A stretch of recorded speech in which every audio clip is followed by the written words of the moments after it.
जैसे हो गई राधाराज दीदी और चंदा भाभी जी हो गई, करमचंद भैया जी हो गए, और भी जो लोग यूट्यूबर लोग हैं, ठीक। मेरा किसी से ना ही कोई शिकवा है, ना ही कोई गिला है, ना किसी से कोई मलाल है, ठीक। और वैसे हमारा किसी को टारगेट करने का ये चक्कर नहीं है। बस हम इतना कहना चाहते हैं कि जैसा कि लोगों ने मुझे बोला, पहले पहले बात कर लेते हैं चंदा भाभी से। चंदा भाभी से स्टार्ट करते हैं। मेरा 1 लाख सब्सक्राइबर हो गया था। पता नहीं चैनल मोनेटाइज हुआ था, नहीं नहीं, चैनल मोनेटाइज हुआ था, पेमेंट नहीं आया था। हर एक चीज हो गया था, चैनल से पेमेंट नहीं आया था। और वही मैं चंदा भाभी के यहाँ गई थी, क्योंकि मैं वही पेमेंटो वाला चेक करवा रही थी। तो वहां पे रेनू निषाद जी भी थी, बोली कि पेमेंट आ गया है, नहीं आया होगा तो आ जाएगा। उसके बाद 24 तारीख को मेरा पेमेंट आ गया था, 24 या 25 या 26 को ऐसे में मेरा पेमेंट आ गया था। तो मैं चंदा भाभी के यहाँ थी, जायज सी बात है, उनके यहाँ थी तो उन्हीं का राशन पानी खाती पीती थी, ठीक। तो जो भी मैं थी 10 दिन, 15 दिन, 20 दिन, उनका कहना था कि 1 महीना, चलो मान लेती हूँ, 1 महीना मान लेती हूँ। तो उनके यहाँ मैं थी, उसके बाद मैं वीडियो वीडियो उन लोग के साथ में बनाती थी। उसके बाद उनका जो गाना वाना नहीं रिलीज होता था, तो गाना को मैं अपने चैनल से कम्युनिटी पोस्ट कर देती थी। तो इसी तरह से इसी बीच एक दिल्ली की लड़की से बातचीत होता है, उसके बाद हम भाभी से पूछते हैं, भाभी रूम खाली है? वो मतलब बोल रही है कि यहाँ रहने के लिए, वीडियो बनाने के लिए। तो वो लड़की आती है, जब वो लड़की आती है तो ऊपर वाला रूम उस लड़की को किराए पे दिला दिया जाता है। जब उस लड़की को ऊपर वाला रूम किराए पे दिला दिया जाता है, तो उसके बाद निशा जलवंशी के यहाँ बर्थडे पड़ता है। अब ऊपर लड़की किराए पे थी, मैं उसके साथ 1 हफ्ते थी, और मैंने उस लड़की को बोला कि मैं 4-5 दिन तक अपने घर जा रही हूँ। क्योंकि भाई कोई भी होगा, सब दिन तुम्हारे साथ रह के सब दिन तुम्हारा सपोर्ट थोड़ी ना कर पाएगा। 1 दिन, 2 दिन, 4 दिन, 6 दिन लोग करेगा, उसके बाद 2, 4, 6, 10 दिन अपने घर के लिए भी तो जाएगा। तो मैं उनसे बताई थी कि मैं 4-5 दिन के लिए अपने घर जा रही हूँ। तो उसके बाद मैं अपने घर गई, तो मैं कहीं से भी किसी के यहाँ से मैं उसको चावल मांग के ले गई, दे दी चावल और थोड़ा सा राशन। क्योंकि मैं सोची कि भाई सब चीज मोल का इंसान कितना खरीदेगा।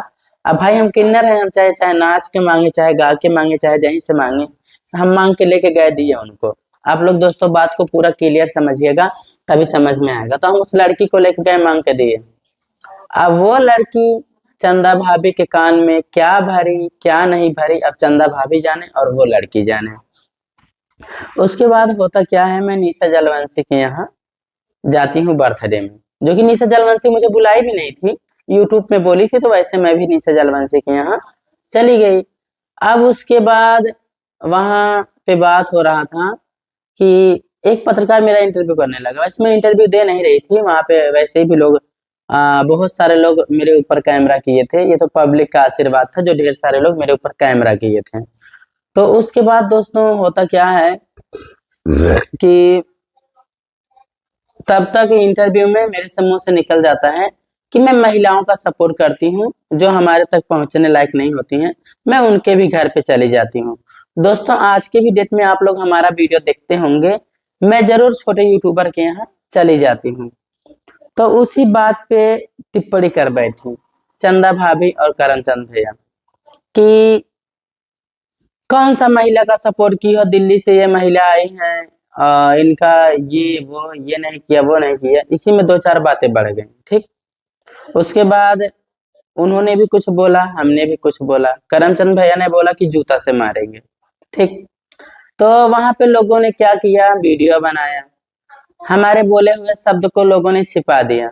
लोगों की गद्दारी तो पहले देखिए, हमारे बोले हुए शब्दों को लोगों ने छिपा दिया, उनकी बातों को रख दिया। फिर लोग हमको टॉर्चर करने लगे कि करमचंद ने तुमको ऐसे बोल दिया, जूता से मारेंगे, ये है वो है। उसके बाद कुछ बातें ऐसे चलती रही। फिर सुल्तानपुर का एक लड़का है, उस लड़के ने जो भी भला बुरा वीडियो बनाया होगा, चंदा भाभी ने अपने चैनल से कम्युनिटी पोस्ट किया। तो मुझे बुरा लगा कि ये तो चीज गलत है भाई, ऐसा नहीं करना चाहिए था। फिर उसी के लिए हमारा चंदा भाभी से बातचीत होता है, मैं उनका थोड़ा सा रिकॉर्डिंग बनाती हूँ। फिर चंदा भाभी बोलती हैं कि चलिए अगर वो लड़का माफी नहीं मांगता है तो मैं मांगती हूँ। फिर वो लड़का भी माफी मांगा, तो वो वीडियो मैंने यूट्यूब पे पोस्ट कर दिया। क्योंकि भाई जायज सी बात है, आप लोगों ने हमको गलत बोला है, तो ये चीज जब गलत पब्लिक के सामने जो गलत बोला है तो उसकी माफी भी पब्लिक के ही सामने मांगनी चाहिए। क्योंकि मैंने गोरखप्रिय भौजी के बारे में बहुत भला बुरा बोला था। देखिए, होता है सुबह का भूला शाम को घर आ जाए, उसे भूला नहीं कहते। मैंने उस गोरखप्रिय भौजी के बारे में बिना जाने समझे बहुत भला बुरा बोला था। लेकिन हाँ, जैसे मैंने सोशल मीडिया पे बोला था, वैसे ही मैंने सोशल मीडिया पे ही जाके गोरखप्रिय भौजी के घर वहां से माफी मांगी। ठीक, तो उनको मलाल लगा कि तुमने वीडियो बनाया तो वीडियो पोस्ट क्यों कर दिया। फिर हम लोग का मेल जोल हुआ, फिर हमारा और चंदा भाभी का मेल जोल हुआ। चलिए ठीक है, एक ही परिवार के लोग हैं, आपस में मिलजुल के रहें। तो फिर मैं चंदा भाभी के यहाँ जाती हूँ एक दादाजी के साथ, जिनका गाना वाना बहुत वायरल होता है, दादाजी का नाम नहीं लेंगे। तो वहां पे जाते हैं, चंदा भाभी का एल्बम शूट करते हैं। और पैसा पता नहीं कितना देने के लिए बोली थी, और चंदा भाभी अभी तक पैसा नहीं दी है, और ना ही मैंने चंदा भाभी से मांगा है। जो बातें हैं, चंदा भाभी वीडियो देख रही होंगी, और इसमें मैं एक भी बात गलत नहीं बोल रही हूँ। तो यही सब बातों के लेके झगड़ा हुआ था। उसके बाद सारे क्रिएटर लोग वीडियो बनाते थे, तो हम भी वीडियो बना दिए। भाई सबका वीडियो चल रहा है तो हम भी थोड़ा सा वीडियो बना दिए, क्योंकि भाई हम भी यूट्यूबर हैं। इसी ब्लॉग वीडियो से मेरा भी जिंदगी जुड़ी हुई है, तो हम भी वीडियो बना दिए। जैसे सब बनाता था वैसे हम भी बना दिए। वीडियो वीडियो से खेल होता था। तो चंदा भाभी ने क्या किया, जो मैंने चंदा भाभी के गाने पे रील बनाया था, चंदा भाभी गाना उनका रिलीज हुआ था, उनके गाने पे मैंने रील बनाया था, चंदा भाभी ने उसी गाने पे स्ट्राइक मरवा दिया। चलिए हम मानते हैं कि हमने आपको गाली दिया, कुछ भी किया, हम किन्नर थे, आप दो बातें सह लेती। आपने हमारे पेट पे लात किया, तो हाँ लात मारा, तो हमारे में और आप में भाभी जी फर्क क्या है, आप ही बताइए। हमको ये भी पता है, ये वीडियो देखने के बाद आपके चमचा लोग बहुत सा भला बुरा बोलेंगे, लेकिन उससे हमें कोई फर्क नहीं पड़ता है। लेकिन भाभी आप एक औरत हैं, अगर आपके दिल में थोड़ा सा भी दया होगा तो आप हमारी बातों को समझने की कोशिश करेंगी। तो उन्होंने मेरे चैनल पे स्ट्राइक मरवा दी। बताइए, हम एक किन्नर इंसान है, एक निर्वंशी इंसान है, आप लोग हमको बोलते हैं कि हम लवंडा किन्नर हैं।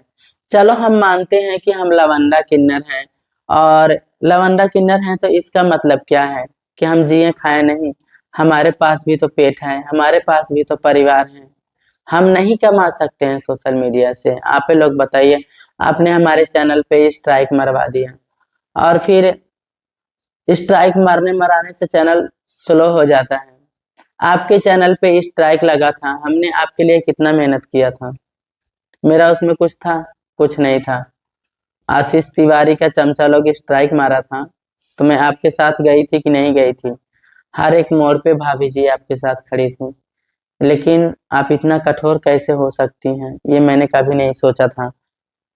और वीडियो वीडियो से खेल हो रहा था, आप आती हमको समझाती, डांटती, मारती, और कुछ भी करती। ऐसा नहीं था कि मैं आपसे बात जाती या फिर मैं आपसे झगड़ा मार कर लेती, कोई बात नहीं। लेकिन आपने नहीं सोचा, आपने सोचा स्ट्राइक मरवा देते हैं, इनका चैनल ही खत्म हो जाए।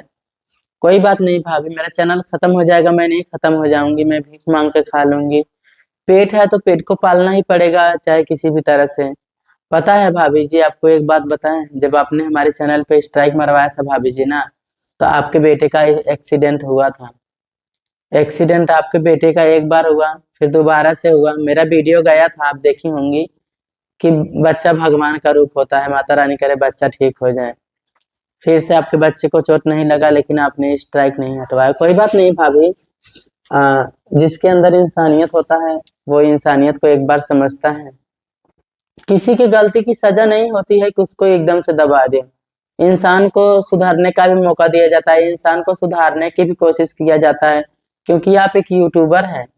और इतने भी बड़े हम गलत नहीं थे, और जितना मेरे साथ किया गया, लोगों से कहवाया गया, हमको अब क्या बताएं। और रही बात राधा राज की, तो बहनी आपने जो शांति चौहान के यहाँ किया, ये चीजें आपने गलत किया। एक लड़का है, वो साड़ी पहन के वहां घूम रहा है, आप किन्नर किन्नर कर रही हैं, बहुत ही गलत चीज है। जैसे हरजन लोग को हरजन बोलने से हरजन एक्ट लगता है, वैसे किन्नर किन्नर बार बार चिल्लाओगी ना, तो किन्नर एक्ट जरूर लगेगा। मैं नहीं करूंगी, कोई भी किन्नर देखेगा कोई भी किन्नर को इस वीडियो को देखेगा तो वो एक्शन ले सकता है। तो इतना याद रखिएगा बहनी, मेरा किसी से कोई शिकवा नहीं है।